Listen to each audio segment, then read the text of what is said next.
Աշխարհը գնում է դեպի վատը, ինչ է քրիստոնյայի դերը։ Նախ եկեք քանդենք այս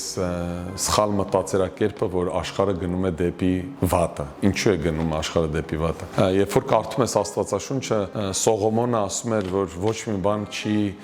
փոխվել այս աշխարհի երեսին։ Այսինքն, ինչպես հազարավոր տարիներ առաջ, այնպես էլ հիմա ամեն բան նույնն է։ Մարդը, որ ապրում է մեղքի մեջ, այսինքն ինչ է նշանակում ապրել մեղքի մեջ, կտրված Աստծոց, վերստին չծնված չլինելով Աստծո երեխա, նա լինում է այս աշխարհում չար, նա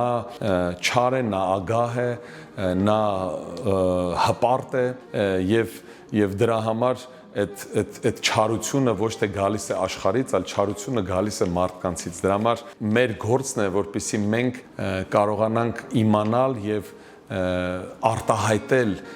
մեր Տիրոջ Քրիստոսի բնությունը այս աշխարհում։ Եվ երբ որ դու ինքդ ապրում ես նման ձևով, ունես ճիշտ արժեքներ, ունես հավատք, դու ապրում ես Աստծո խոսքով, դու ինքդ կարողանում ես արտացոլել դա ուրիշ մարդկանց վրա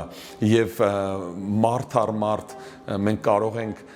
փոխել եւ սարքել այս աշխարհը ավելի լավ տեղ։ Բայց երբ որ մենք լռում ենք, երբ որ ինքներս մենք չենք փոխվում եւ սպասում ենք, որ աշխարհը ինքը իրան պետք է փոխվի, դա ուղղակի հեքիաթ է, սիրելիներս, որովհետեւ փոփոխությունը աշխարհի սկսում է մեզանից։ Մենք ինքներս պետք է աշխատենք ինքներս մեր վրա եւ կտեսնենք, որ աշխարհը կսկսի դրանից փոխվել։